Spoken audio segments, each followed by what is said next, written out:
Hello everyone. आज की इस वीडियो में हम यूपी टीजीटी 2001 के प्रीवियस ईयर के सभी क्वेश्चंस को यहाँ पे सॉल्व करेंगे। तो आइए स्टार्ट करते हैं आज की video. Question number 1 is the type of fiction whose setting is in the medieval period, often in a gloomy castle, replete the dungeon, subterranean passages and use of ghost and mysteries is called। तो इसके जो options हैं that is picaresque novel, gothic novel, epistolary novel and historic novel. तो इसमें जहाँ पे भी ये वर्ड आ जाते हैं, ग्लूमी कैसल मीन्स जहाँ भी हॉरर टाइप या घोस्ट वगैरह ऐसे ऐसे वर्ड्स यूज होते हैं, तो ऐसे नोवेल को हम क्या बोलेंगे? The correct answer will B second, Gothic novel. तो पिकारेस्को नोवेल होते हैं जहाँ पे जो हीरो होता है वो आवारा टाइप होता है, और जो एपिस्टोलरी नोवेल होते हैं इसमें जो नोवेल एक लेटर की फॉर्म में लिखा होता है, और हिस्ट्री की नोवेल जो हिस्ट्री रिलेटेड जो इसमें जो डिस्कस किया जाता है। तो इसका जो करेक्ट आंसर है that is two, gothic novel. Question number 2, what is poetic licence? तो पोइटिक लाइसेंस बताना यहाँ पे क्या होता है। तो poetry written to establish rules and regulations of verification, royal permission to write poetry, liberties with language and facts in poetry, and fourth, poetic norms of a particular period। तो question number second, the correct answer will be 3, liberties with language and facts in poetry। तो poetic licence वो होता है जिसमें जो हमें poetic means जब poet को लिखने की पूरी आज़ादी मिल जाती है, उसको पूरी लिबर्टी मिल जाती है। तो ये क्या है? पोइटिक लाइसेंस, कि उसको कोई किसी तरह की बाउंडेशन नहीं होती, वो कुछ भी अपने विचारों को व्यक्त करने के लिए लिख सकता है। Now question number 3, period between 1700 to 1745 in English literature is called. तो 1700 से 1745 तक कौन सा पीरियड है लिटरेचर में? Restoration period, Caroline age, the Augustan age, और द एज ऑफ जॉनसन। तो question number 3, the correct answer will be 3 here, the Augustan age. Restoration period आपको पता होगा 1600 से स्टार्ट हुआ था। तो इसकी एक बार एक्सप्लेनेशन देख लेते हैं यहाँ पे। The period between 1700 to 1745 in English literature is called the Augustan age. The term comes from the imitation of original Augustan writers such as, यहाँ पे कुछ राइटर्स दिए हुए हैं, वर्जिल है, होरेस एंड ओविड, ये इस एज के क्या हैं? मेजर राइटर्स हैं। और कुछ और राइटर्स भी यहाँ पे दिए गए हैं, जैसे Alexander Pope, John Dryden, Jonathan Swift और जोसेफ एडिसन। एंड ये जो literature of the period is produced under the reign of Queen Anne. तो क्वीन एन के जो इसमें जो शासनकाल में ये एज चली थी, and King George second in first half of 18th century and ends in 1740 में ये एंड हुई थी with the death of Pope की डेथ हो गई थी जब, या जोनाथन स्विफ्ट की जो डेथ हो गई थी इन 1744 एंड इन 1745, तो उस समय पे ये एज भी एंड हो गई थी। Now question number 4,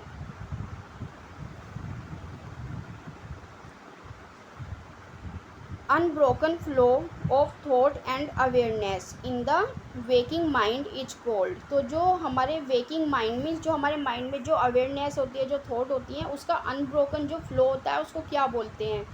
number 1, stream of consciousness, then epiphany, negative capability और objective correlative. So question number 4, the correct answer will be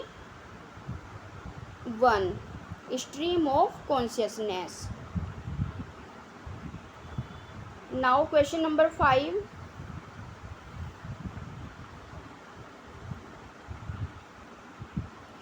what is meant by catharsis, तो कैथारसिस क्या होता है ये बताना है यहाँ। Tragic flaw in the antagonist, tragic flaw in the protagonist, false step taken in dark और purgation of emotion of pity and fear. तो question number 5 the correct answer will be 4, purgation of emotion of pity and fear. Question number 6 the term dystopia implies, तो जो dystopia जो term है वो बताना है हमें क्या होता है। Pleasant imaginary world, unpleasant real world, pleasant real world या अनप्लीसेंट इमेजनरी वर्ल्ड। तो question number 6 the correct answer will be 4, unpleasant imaginary world.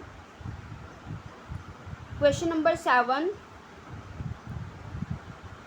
Who is the father of the term objective correlative, तो objective correlative जो term है इसके father बताने हैं कौन है। T S. Eliot, Matthew Arnold, John Keats या Wordsworth. Question number 7 the correct answer will be 1, T S. Eliot. Question number 8 what is the theme of proletarian novel. Number 1 aristocratic class, number 2 warriors, number 3 middle class और number 4 working class. तो question number 8 the correct answer will be 4, working class. Question number 9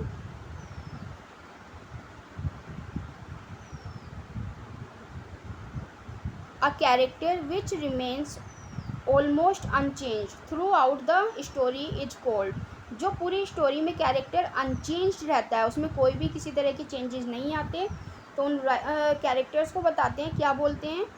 round character, dynamic character, caricature और flat character. तो question number 9 the correct answer will be 4 here, flat character. Question number 10 what is closet drama, तो closet drama क्या होता है ये बताना है यहाँ पे। तो इसका जो करेक्ट आंसर हो जाएगा that is 2, drama to be read. तो ऐसे ड्रामा जिसको सिर्फ पढ़ने के लिए बनाया गया है ना कि स्टेज पे परफॉर्म करने के लिए, तो उनको हम क्लोसेट ड्रामा बोलते हैं।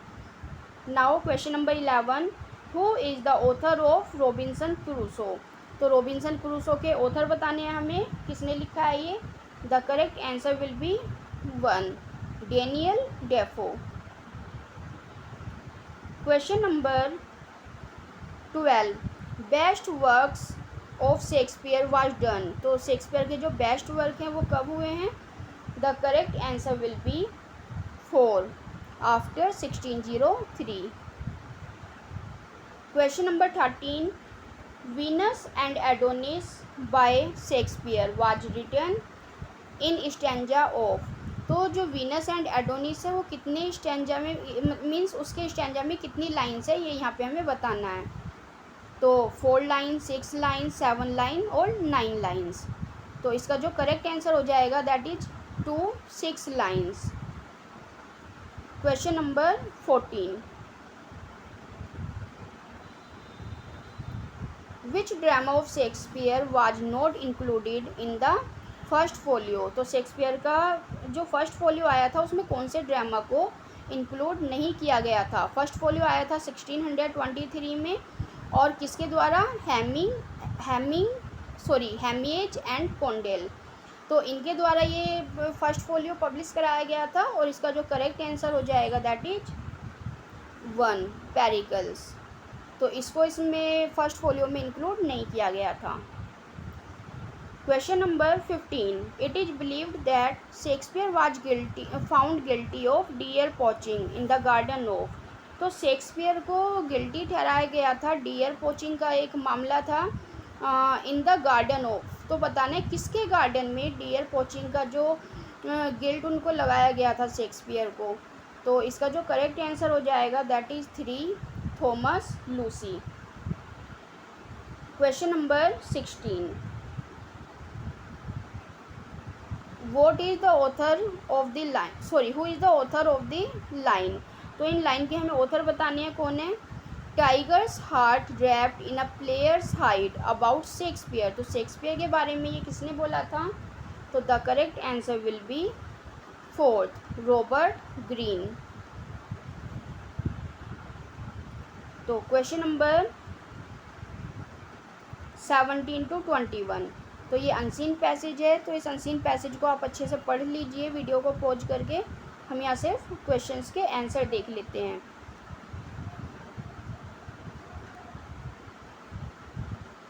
Question number 17, an unpatriotic man who loves not his country will thus treated by poets। तो question number 17, the correct answer will be 3 here, not immortalized। Question number 18, such a man described in the passage will not achieve fame if he is, तो इसका जो correct answer है that is 4, in no condition। 4 will be correct answer here। Question number 19, passage deals with the problem of, तो passage किस चीज़ की problem से deal करता है। तो इसका करेक्ट आंसर हो जाएगा fourth, none.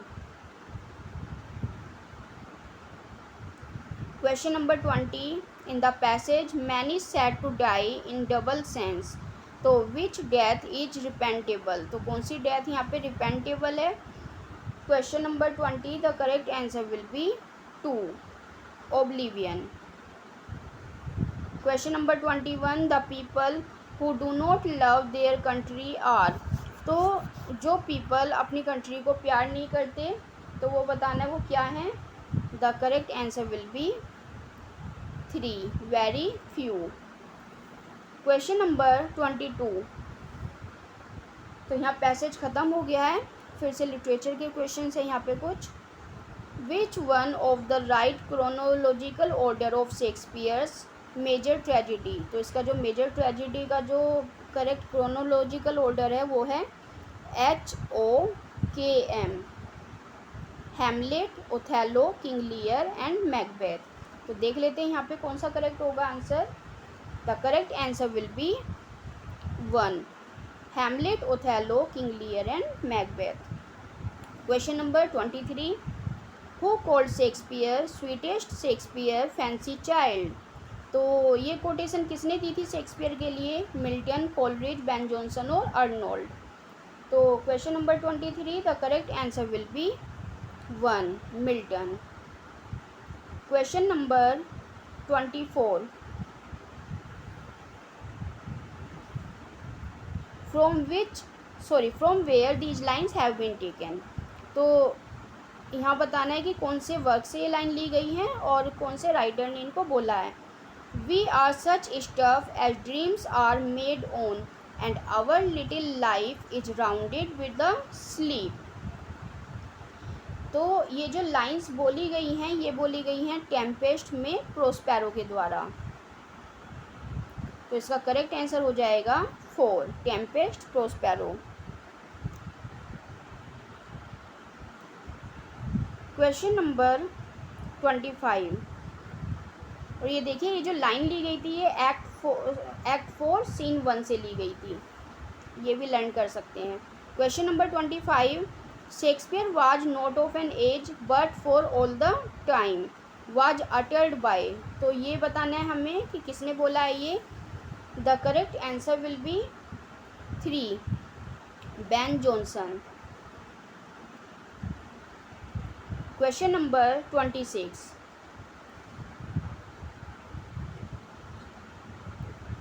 where from these lines have been taken, good friend for Jesus' sake forbear to dig the dust enclosed here, blessed be the man that spares these stones and cursed be he that moves my bones।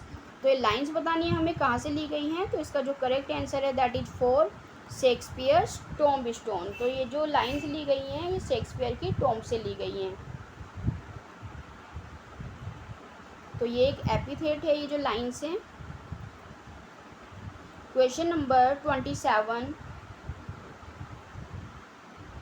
Fear no more the heat of the sun nor the furious winter's rages Thou thy worldly task has done, home art gone and taken thy wages। तो ये lines बतानी है कहाँ से ली गई हैं, तो ऑप्शंस देख लेते हैं।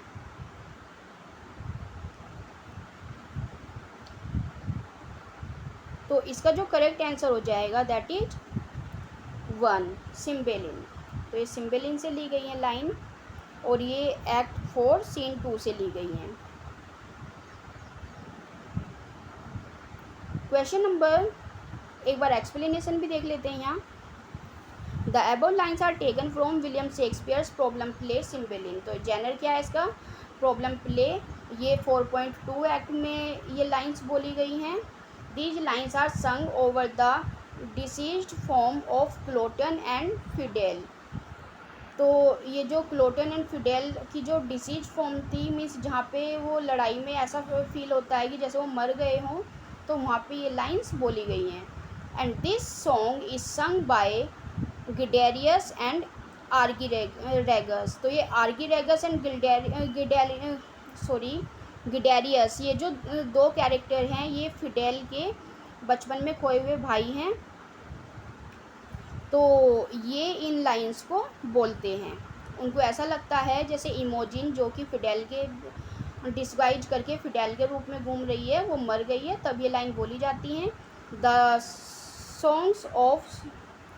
Sons of Cymbeline. तो ये दोनों क्या हैं, सिम्बेलिन के दोनों बेटे हैं, जिनको बचपन में जो इनका कोई दरबारी वहाँ से ले गया था। The line signify the inevitability of death. It resonates the idea that death knows no age, culture, social class और जेंडर। तो इसमें दिखाया गया है जो डेथ आती है, तो डेथ को नहीं पता कि कौन सा कैरेक्टर किस एज का है, कौन से कल्चर का है, कौन से सोशल क्लास का है, या कौन से जेंडर का है। जब डेथ आनी होती है तो आ जाती है। तो इन लाइन से ये दिखाया गया है यहाँ पे। आगे देखते हैं question number 28। Who expressed the common judgment of whom when he says, I do not remember that any book or person or event in my life ever made so great an impression upon me is the pledge of Shakespeare। तो ये quotation बतानी है कि ये किसने बोली है, और इसमें क्या बोला गया है। वैन ही से, तो उन्होंने क्या बोला है, आई डू नॉट रिमेंबर, कि मुझे याद नहीं है, that any book, any person और any event in my life ever made, means मुझे ये याद नहीं है कि किसी बुक ने, किसी पर्सन ने, या किसी भी इवेंट ने आज तक मेरी लाइफ में मुझ पे ऐसा कोई इफ़ेक्ट छोड़ा है, ऐसा कोई इम्प्रेशन छोड़ा है जैसे कि शेक्सपियर के प्लेज ने। तो ये जो लाइंस बोली गई हैं यहाँ पे, ये बोली गई हैं गोथे के द्वारा। तो option number 2 will be correct here.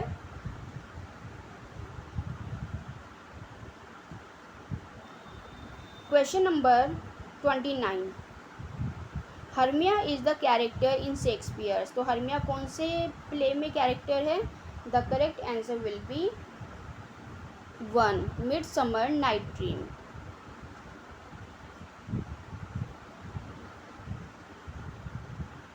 Question number 30।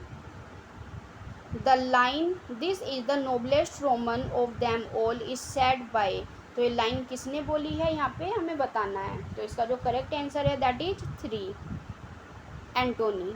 तो एंटोनी ने ये लाइन बोली है, this is the noblest Roman of them all. और अगर ये क्वेश्चन आ जाए कि एंटोनी ने किसके लिए बोली है, तो उसने ब्रूटस के लिए लाइन्स बोली हुई हैं। क्वेश्चन नंबर, ये भी देख सकते हैं यहाँ पे, एक्ट 5 सीन 5 में ये लाइन्स बोली गई हैं।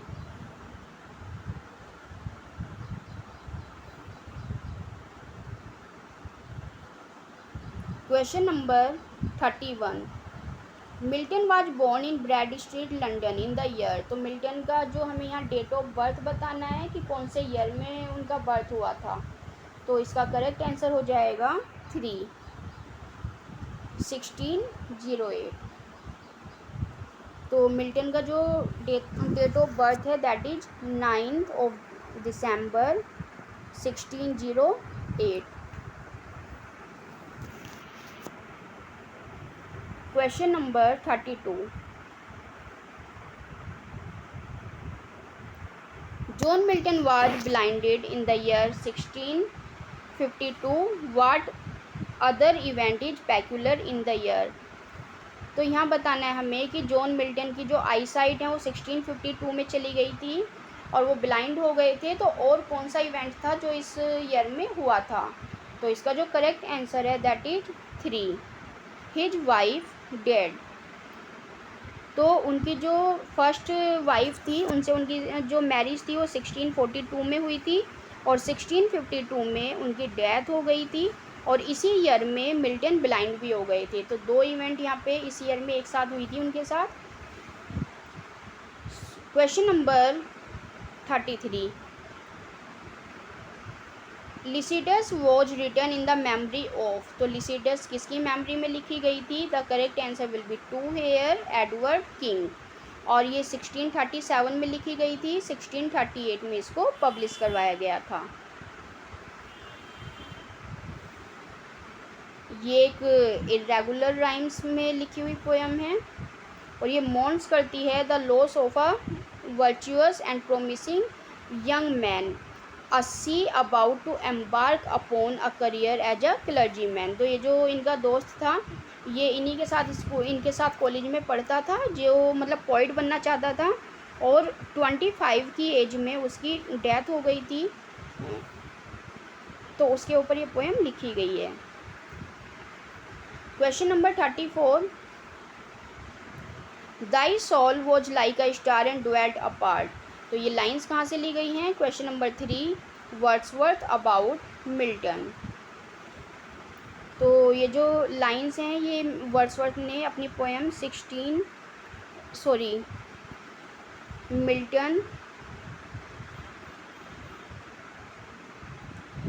टू मिल्टन में ये लाइंस जो उन्होंने बोली है वर्ड्सवर्थ ने। और ये जो इसका सबटाइटल है that is London 1802। Now question number 35, the age of Milton when he wrote on the morning of Christ nativity was. तो उन्होंने on the morning of Christ nativity जब लिखा था, ये एक ओड था उनका, तो तब बताना है उनकी एज कितनी रही होगी। तो ये जो ओड था ये उन्होंने 1629 में लिखा था और उनकी एज उस समय कितनी थी। The correct answer will B, तो इसमें 21 दिया हुआ है लेकिन इसका जो करेक्ट आंसर है दैट इज वो 20 दिया हुआ है लेकिन इसका करेक्ट आंसर 21 है। तो 1629 में से अगर हम 1608 को माइनस करेंगे तो 21 आंसर आ जाएगा। तो इसमें इसका आंसर रॉन्ग है। Correct answer is 21।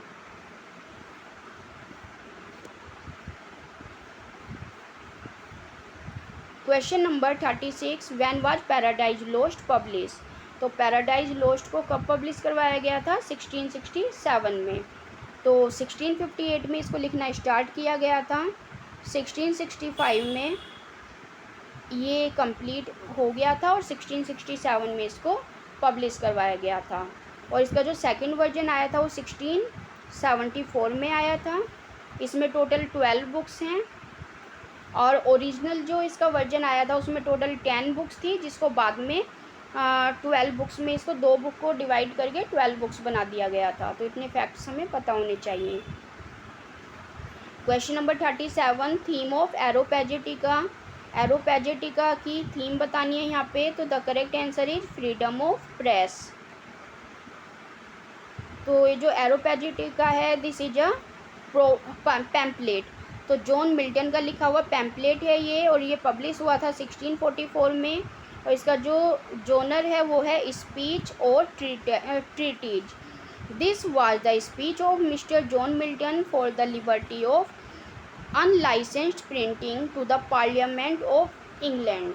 तो जब इंग्लैंड की पार्लियामेंट में सेंसरशिप लगा दी गई थी, ये रहा लाइसेंस ऑर्डर आया था 1643 में, जिसमें बोल दिया गया था कि अपनी लिबर्टी ख़त्म हो गई है, आपको पहले दिखाना पड़ेगा कि आप क्या लिखने वाले हैं, उसके बाद ही उसको पब्लिश करवाया जाएगा। तो उसके विरोध में मिल्टन ने ये एरोपैजेटिका लिखा था। Now question number 38, which one was Milton's favourite. तो मिल्टन का फेवरेट हमें बताना है कौन सा है। The correct answer is 3, Paradise regained.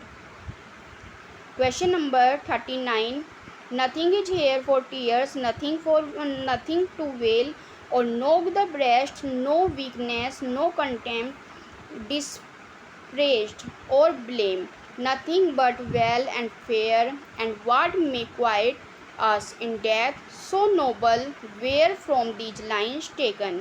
तो ये लाइन्स कहाँ से ली गई हैं। इसका जो करेक्ट आंसर है दैट इज 4, सैमसन एगोनिस्टिस। तो सैमसन एगोनिस्टिस से ली गई ये लाइन, जो कि 1671 में पब्लिश हुआ था पैराडाइज रिगेन्ड के साथ। Question number 40, the literary form of commerce. तो कॉमर्स की हमें यहाँ लिटरेरी फॉर्म बतानी है, तो दैट इज अ मास्क। तो एक मास्क था। Question number 41, whom Milton consider his master in poetry. तो पोइट्री में मिल्टन अपना मास्टर किसको मानते थे। तो इसका करेक्ट आंसर हो जाएगा 4, स्पेंसर। तो एडमंड स्पेंसर को अपना मास्टर मानते थे। Question number 42, the lyrical ballads were better appreciated in America than England. तो इंग्लैंड से भी ज़्यादा लिरिकल बैलेट्स को अमेरिका में एप्रिसिएट किया गया था। तो कौन से ईयर में वहाँ पे पब्लिश हुई थी ये यहाँ बताना है। तो question number 42, the correct answer will be 4, 1802। Question number 43, when was Wordsworth laureated. तो पोइट लोरेट कौन से ईयर में बने थे। The correct answer is 1843।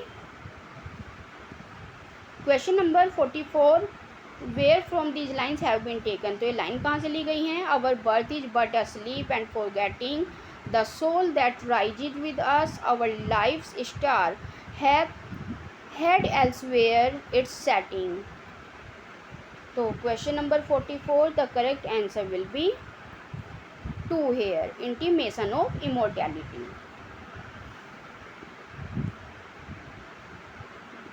Question number 45, nature never did betray the heart that loved her. तो ये lines यहाँ पे हमें बतानी है कि ये लाइंस कौन से वर्क से ली गई हैं। तो इसका जो करेक्ट आंसर है दैट इज 4, टिंटन एबी। तो टिंटन एबी से लाइन ली गई हैं। क्वेश्चन नंबर 46,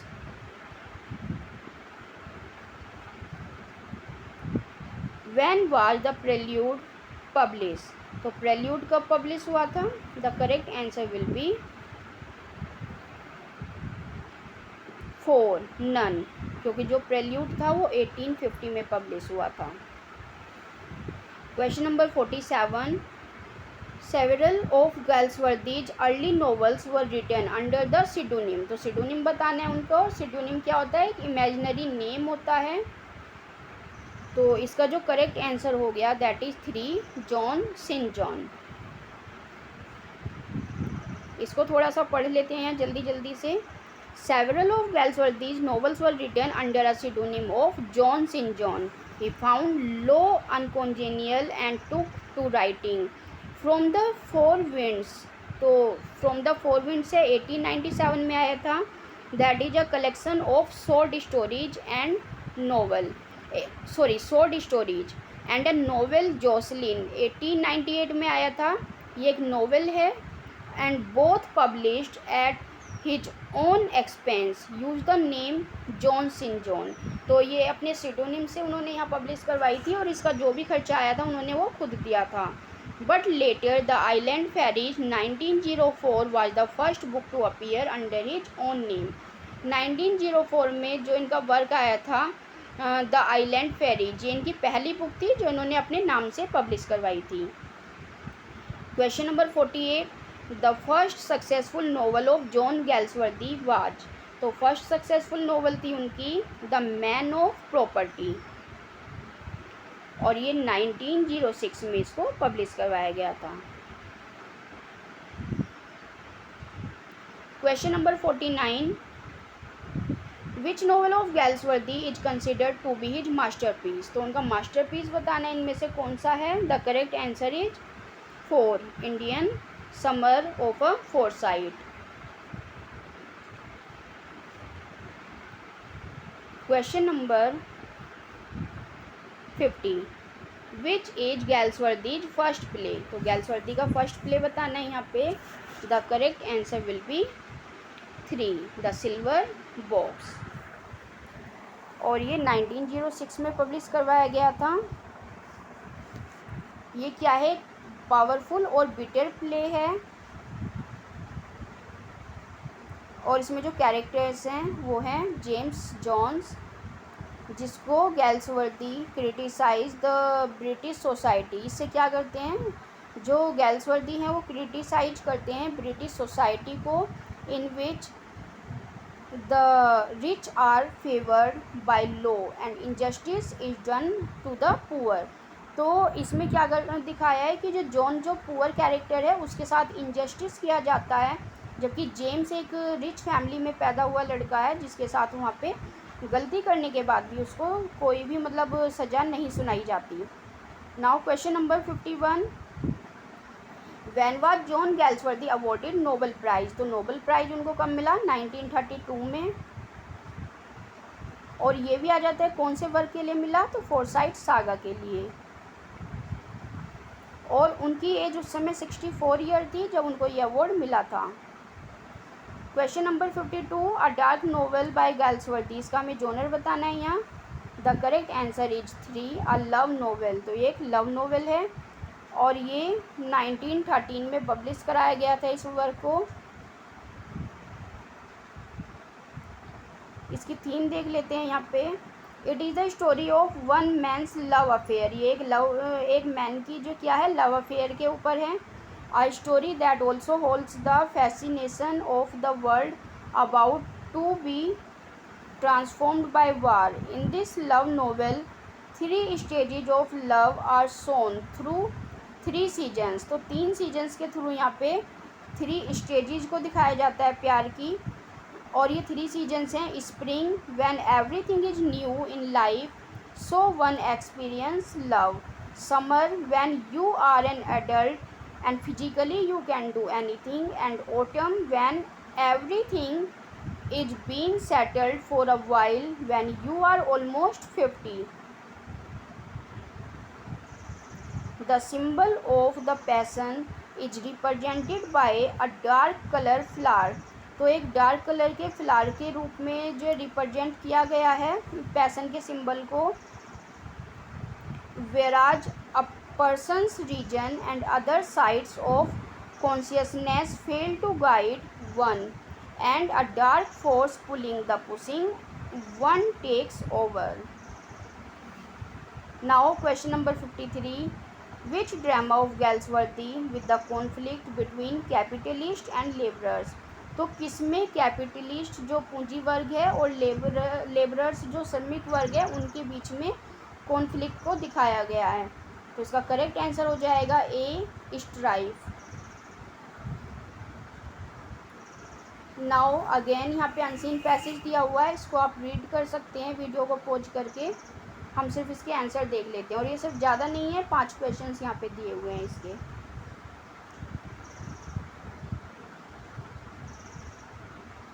तो question number 54, since no one is perfect and whole sighted, so it's of no use taking suggestion from other such people to reach a conclusion। तो इसका correct answer है 1, incorrect. Question number 55, it is not in our capacity to see the things as whole, so making a partial judgment is। तो इसका correct answer है second, not justified. Question number 56, how can one amend and improve his judgement of things. तो second option is correct here, by consulting other imperfect people. Question number 57, what is the meaning of incongruous. तो तो incongruous का यहाँ meaning बताना है। The correct answer is 3, absurd. 58 question, suggestion and consultation can be made only with our superior inability. The statement is incorrect. Now the misspelled word. तो यहाँ पे हमें misspelled word को बताना है कौन सा है। तो here option number 1 will be correct here. Committee की जो स्पेलिंग होती है COMMITTEE, तो इसमें देखिए MMTT और EE।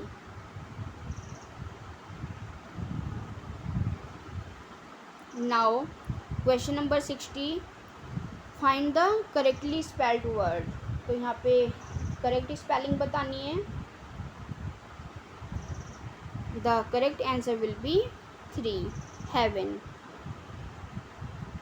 तो ग्रामर की जो स्पेलिंग होती है दैट इज GRAMMAR, ग्रामर। तो don't be confuse in it. जो मैकाबर है that is MACABRE,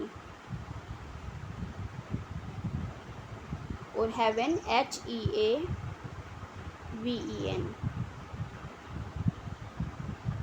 now question number 61, how many parts of speech are there in number. तो टोटल कितनी पार्ट ऑफ स्पीच होती हैं। The correct answer will be 3, 8। देख लेते हैं कौन कौन सी है यहाँ पे। तो noun, pronoun, verb, adverb, adjective, preposition, conjunction and interjection. Question number 62, his courage won him honour. तो यहाँ पे ऑनर बताना है क्या है। The correct answer will be 3, noun. Question number 63, find the correct sentence. इसमें करेक्ट सेंटेंस बताना है।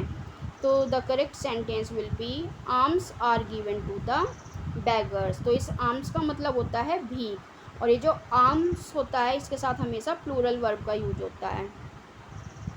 Question number 64, find the correct sentence. Tom I and you, यहाँ I you and Tom, I Tom and you. यहाँ देखिए इसका क्या फंडा है यहाँ पे। The correct answer will be 4, you Tom and I. तो इसका जो करेक्ट जो प्रोनाउन एक साथ एक सेंटेंस में अलग अलग जो पर्सन में प्रोनाउन आ जाते हैं, तो इसको 2, 3 एंड 1 की फॉर्म में यूज किया जाता है। तो the correct answer will be 4 here. Question number 65, which sentence has a transitive verb. तो ट्रांसिटिव वर्ब ढूंढनी है, इसमें कौन सी है। The correct answer is 4, he treated her badly. तो यहाँ पे जो हर है ये इनडायरेक्ट ऑब्जेक्ट है, तो ये ट्रांसिटिव वर्ब है। Question number 66, correctly punctuated sentence. तो इसमें करेक्टली पंचुएटेड सेंटेंस कौन सा है। Second, the other boy Mukul alias Munna was there. तो जब इस तरह से जो इसका देखिए जो ये नाम आ गया है यहाँ पे, तो यहाँ पे ब्रैकेट लगाएंगे, फिर ये वाला मिडिल ब्रैकेट लगा करके तब इसको हम पूरा करेंगे। Now question number 68, what is the meaning of indigent. तो इंडिजेंट का मीनिंग क्या होता है, poor. Question number 69, antonym of zenith. तो जेनिथ का यहाँ पे एंटोनिम बताना है। The correct answer will be 1, nadir. Question number 70, a cure for all disease. तो सभी बीमारियों का जो क्योर है उसको क्या बोलेंगे, पेनेसिया, और इसका हिंदी मीनिंग होता है रामबाण। Question number 71, what is the meaning of pertinent. तो पर्टिनेंट का मीनिंग होता है relevance. Question number 72, what is the meaning of imminent. तो इमिनेंट का मीनिंग होता है near at hand. Question number 73, change the narration. तो नरेशन चेंज करना है। यू से आई कट द फिंगर। तो इसका जो करेक्ट आंसर हो जाएगा that is 1, you say that you cut the finger. क्योंकि ये जो सेंटेंस है यहाँ पे से, ये प्रेजेंट में दिया गया है, इसलिए यहाँ पे हम टेंस में कोई भी चेंज नहीं करेंगे।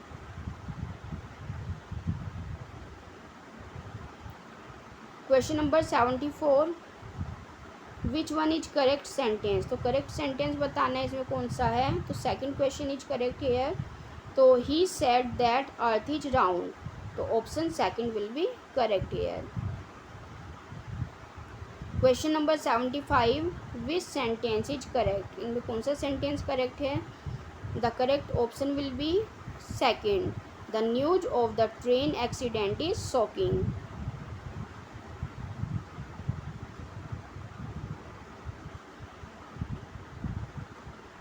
Question number 76, he is one of those, yes, correct answer will be this one, he is one of those boys who are whipped। तो यहाँ पे हु के साथ में यहाँ आर का यूज होगा, क्योंकि इसका जो सब्जेक्ट है दैट इज दोज बॉयज, ये प्लूरल है, तो बॉयज के अकॉर्डिंग यहाँ पे आर का यूज होगा। 77, यहाँ पे भी करेक्ट सेंटेंस बताना है हमें। तो 4 sentence is correct. 200 rupees is not a big sum, तो इसमें सब में आर दिया हुआ है, तो ये रॉन्ग हो गया है, क्योंकि 200 रुपीज़ को एक यूनिट के रूप में यूज किया गया है यहाँ।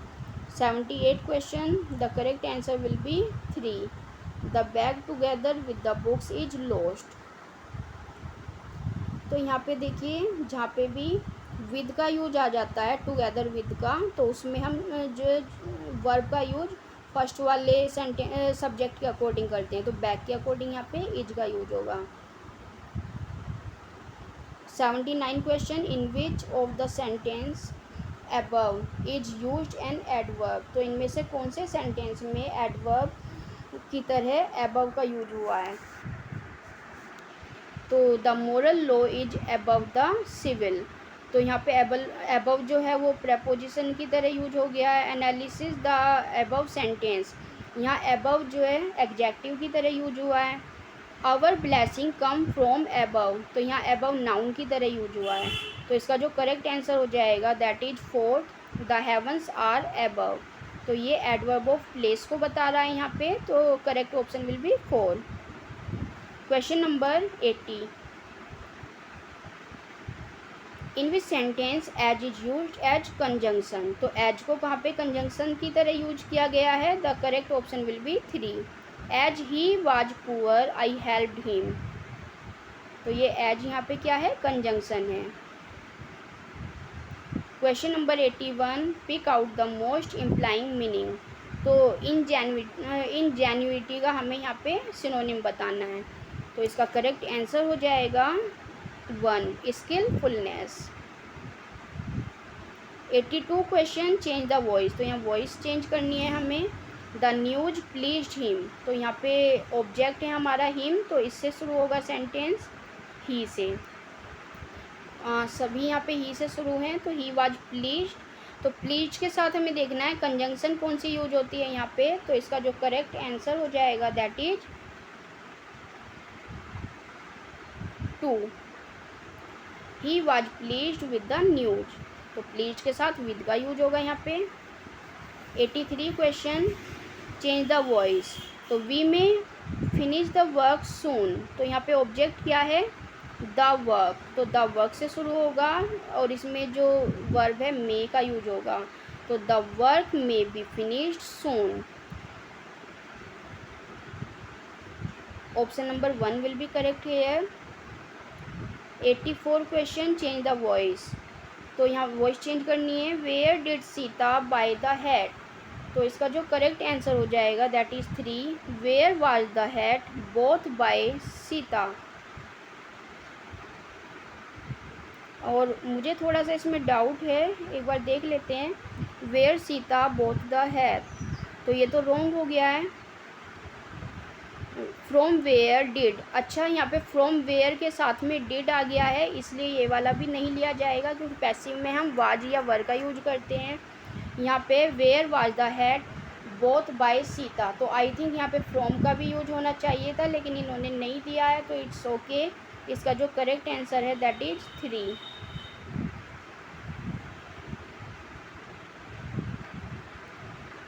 Question number 85, point out the figure of speech to err is human to forgive divine. तो इसमें हमें फिगर ऑफ स्पीच बतानी है, कौन सी है, तो इसका जो करेक्ट आंसर है दैट इज 1 एंटीथेसिस। तो आज की वीडियो में इतना ही। और आज की ये वीडियो हमने पढ़ाने के हिसाब से नहीं बनाई थी, इसमें सिर्फ हमने रिवीजन किया है कि प्रीवियस ईयर में किस तरह के क्वेश्चन आते हैं, ये हमें पता लग जाए। तो वीडियो पसंद आई है तो लाइक कर दीजिएगा। तो मिलते हैं नेक्स्ट वीडियो में, जब तक के लिए बाय।